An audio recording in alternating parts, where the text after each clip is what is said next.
Hey gang, Ajak here, and in today's video, we're going to make an action figure out of the Elegoo Tough Grey resin. Most of you may already know Elegoo as a very popular brand that makes amazing and affordable 3D printers, 3D printing accessories, and resins. In fact, for the first few years of my 3D printing journey, I used the Elegoo Mars 2 Pro exclusively for all of my action figure prints and other 3D prints. I used the Elegoo Mars 2 Pro to print out some of my first action figures like the Flashpoint Batman, Nightfall Bane, Eradicator, and some other figures too.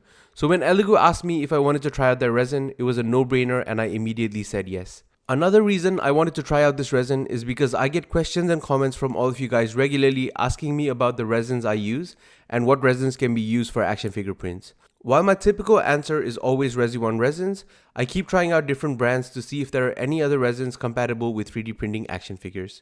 I also constantly look for alternate products because some of you may not have access to all the resins due to availability in your region, and also having alternates never hurt. So with that out of the way, in today's video we will print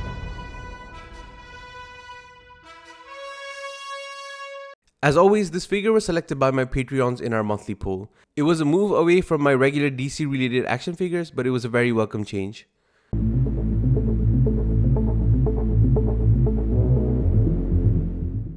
As always, I use Lychee Slicer to slice all of my prints for this figure. Since I am using the Uniformation GK2 for this print, I was able to get all of the parts on one build plate. The reason I use Lychee as my preferred slicer is due to Lychee's amazing auto support capabilities that set up base supports for any print.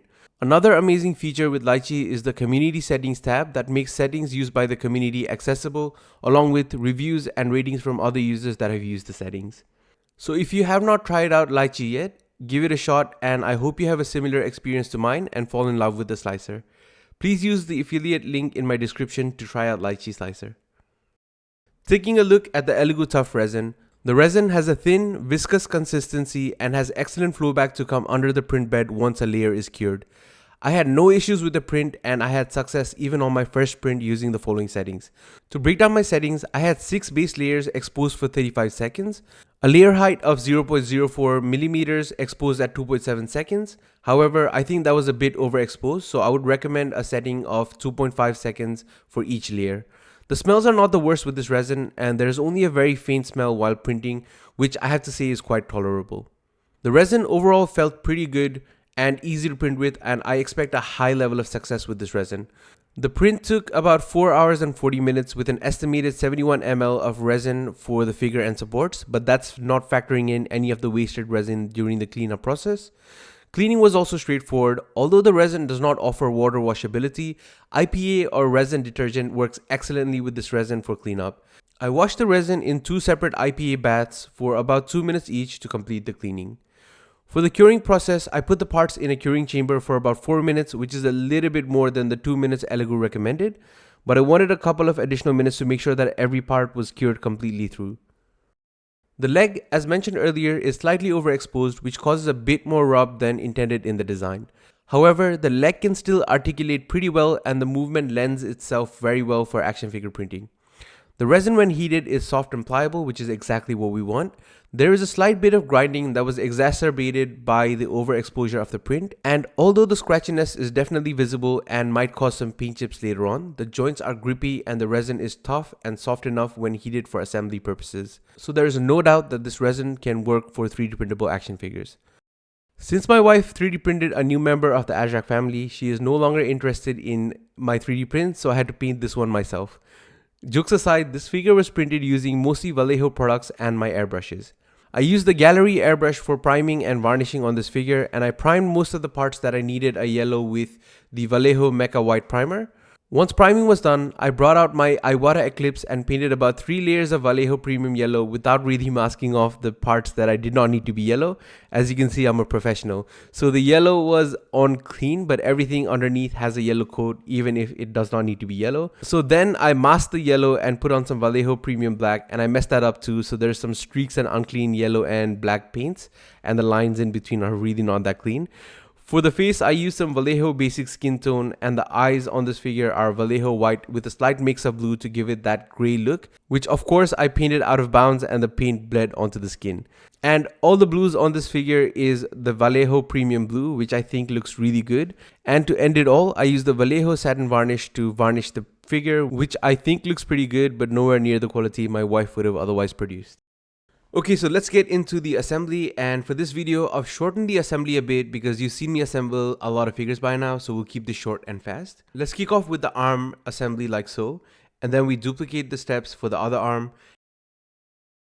Next up, we assemble one of the legs and repeat the process for the other leg as well. Plug in the abdomen to the chest, and we can also plug in the arms to the chest as well. We can then peg the crotch into the body and snap the back into place, and the legs are ready to go on too.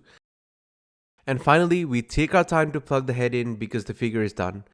All of the parts were heated with a hairdryer to soften for the assembly process. For articulation, this figure, in terms of design, is one of my most articulated figures. But for this review, since we're testing out the capabilities of the resin, I might not be able to show the full range of motion of all the joints. We start off with the double ball peg neck joint, which functions as expected. Invincible can look up, look down, and pivot side to side with no issues. Turning also works really well with this resin. When trying to move the arm up in a rotating motion, I was immediately feeling some resistance. The shoulder butterfly motion triggered before I could get the arm to rotate, which made me cautious about any rotating motion with this joint. The butterfly is working better for this figure because I had added some silicone chalk oil in the joint before assembly. I mentioned this in my Nova 3D video as something I wanted to try out to see if this prevents torque motion tearing the joints, and this clearly works. The shoulder joint rotates up fully and the biceps swivel around decently as well. The elbow hinge also moves without any issues.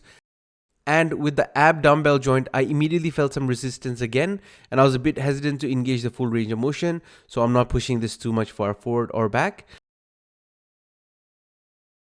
Now with the legs, this is where I really wanted to push the joints even if the figure broke. I was already struggling with moving the legs in and out, so when I tried to kick the leg forward,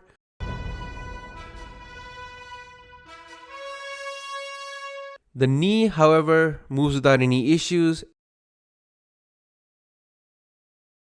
And here's another bit where I used a little bit of silicone chalk oil. The ankle pivot worked so well because I had a little bit of chalk oil in there.